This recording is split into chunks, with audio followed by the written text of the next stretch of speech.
শক্তি কিংবা ভয় দেখিয়ে নয়, ইনসাফ এবং উদারতা দিয়ে মানুষের মন জয় করার বিষয়ে নেতাকর্মীদের আহ্বান জানিয়েছেন বিএনপির ভারপ্রাপ্ত চেয়ারম্যান তারেক রহমান।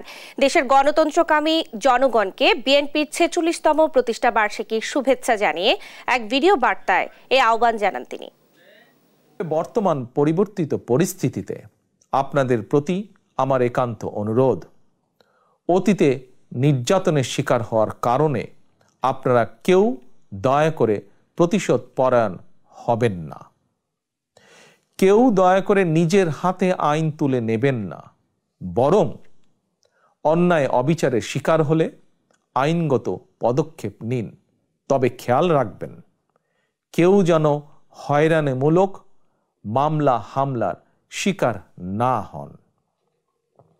আপনাদের প্রতি আমার স্পষ্ট বার্তা, শক্তি কিংবা ভয় দেখিয়ে নয়, বরং ইনসাফ এবং উদারতা দিয়ে মানুষের মনকে জয় করুন, জনগণের ভালোবাসা অর্জন করুন।